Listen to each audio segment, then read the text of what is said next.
Hello friends, welcome to our channel इतिहास हमारी नजर से। आज की हमारी वीडियो का विषय है कैसे हुई नागों की उत्पत्ति।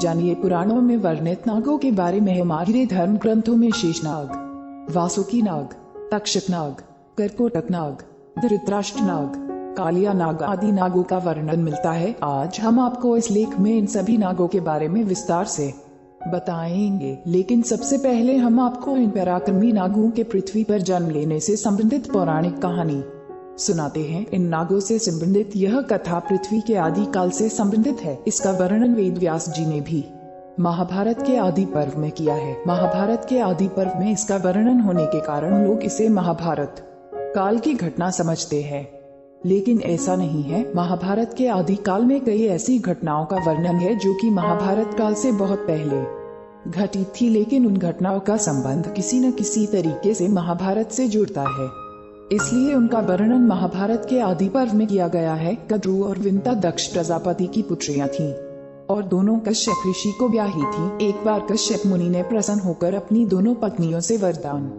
मांगने को कहा। कद्रु ने एक सहस्र पराक्रमी सर्पों की मां बनने की प्रार्थना की और विंता ने केवल 2 पुत्रों की, किंतु दोनों पुत्र कद्रु के पुत्रों से अधिक शक्तिशाली, पराक्रमी और सुंदर हों। कद्रु ने 1000 अंडे दिए और विंता ने 2। समय आने पर कद्रु के अंडों से 1000 सर्पों का जन्म हुआ। पुराणों में कई नागों, खासकर वासुकी, शेष, पद्म, कंबल, कारकोटक, नागेश्वर, धृतराष्ट्र, शंखपाल, कालाख्या, तक्षक, पिंगल, महानाग आदि का काफी वर्णन मिलता है। शेषनाग कद्रु के बेटों में सबसे पराक्रमी शेषनाग थे। इनका एक नाम अनंत भी है। शेषनाग ने जब देखा कि उनकी माता व भाइयों ने मिलकर विंता के साथ छल किया है, तो उन्होंने अपनी माँ और भाइयों का साथ छोड़कर गंधमादन पर्वत पर तपस्या करनी आरंभ की। उनकी तपस्या से प्रसन्न होकर ब्रह्मा ने उन्हें वरदान दिया कि तुम्हारी बुद्धि कभी धर्म से विचलित नहीं होगी। ब्रह्मा ने शेषनाग को यह भी कहा कि यह पृथ्वी निरंतर हिलती डुलती रहती है, अतः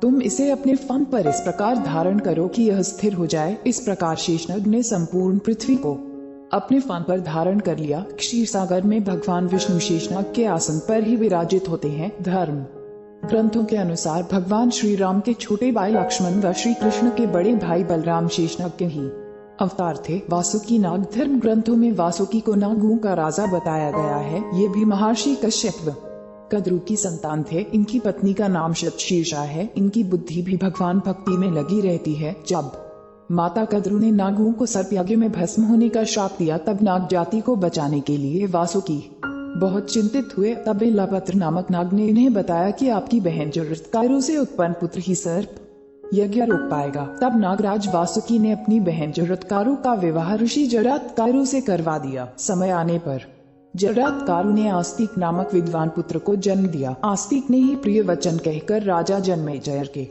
सर्पयज्ञ को बंद करवाया था। धर्म ग्रंथों के अनुसार समुद्र मंथन के समय नागराज वासुकी की नीति बनाई गई थी। त्रिपुरदा के समय वासुकी शिव धनुष की डोर बने थे। तक्षक नाग, धर्म ग्रंथों के अनुसार तक्षक पातालवासी 8 नागों में से एक है। तक्षक के संदर्भ में महाभारत में वर्णन मिलता है। उसके अनुसार श्रृंगी ऋषि के शाप के कारण तक्षक ने राजा परीक्षित को डसा था, जिससे उनकी मृत्यु हो गई थी। तक्षक से बदला लेने के उद्देश्य से राजा परीक्षित के पुत्र जनमेजय ने सर्प यज्ञ किया था। इस यज्ञ में अनेक सर्प आकर गिरने लगे। यह देखकर तक्षक देवराज इंद्र की शरण में गया। जैसे ही ऋत्विजों, यज्ञ करने वाले ब्राह्मण ने तक्षक का नाम लेकर यज्ञ में आहुति डाली, तक्षक देवलोक से यज्ञ कुंड में गिरने लगा। तभी आस्तिक ऋषि ने अपने मंत्रों से उन्हें आकाश में ही स्थिर कर दिया। उसी समय आस्तिक मुनि के कहने पर जनमेजय ने सर्प यज्ञ रोक दिया और तक्षक के प्राण बच गए।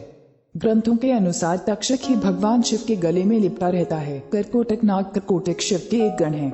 पौराणिक कथाओं के अनुसार सर्पों की मां कद्रु ने जब नागों को सर्प यज्ञ में भस्म होने का श्राप दिया, तब भयभीत होकर कंबल नाग ब्रह्मा जी के लोक में, शंखचूड़ मणिपुर राज्य में, कालिया नाग यमुना में, धृतराष्ट्र नाग प्रयाग में, एलापत्र ब्रह्मलोक में और अन्य कुरुक्षेत्र में तप करने चले गए। ब्रह्मा जी के कहने पर करकोटक नाग ने महाकाल वन में महामाया के सामने स्थित लिंग की स्तुति की। शिव ने प्रसन्न होकर कहा कि जो नाग धर्म का आचरण करते हैं उनका विनाश नहीं होगा। इसके उपरांत करकोटक नाग उसी शिवलिंग में प्रविष्ट हो गया। तब से उस लिंग को करकोटेश्वर कहते हैं। मान्यता है कि जो लोग पंचमी चतुर्दशी और रविवार के दिन कर्कोटेश्वर शिवलिंग की पूजा करते हैं, उन्हें सर्पपीड़ा नहीं होती। धृतराष्ट्र नाग धर्म ग्रंथों के अनुसार धृतराष्ट्र नाग को वासुकी का पुत्र बताया गया है। महाभारत के युद्ध के बाद जब युधिष्ठिर ने अश्वमेध यज्ञ किया तब अर्जुन व उसके पुत्र भृगुवाहन चित्रानंदा नामक पत्नी से उत्पन्न के बीच भयंकर युद्ध हुआ। इस युद्ध में भृगुवाहन ने अर्जुन का वध कर दिया। भृगुवाहन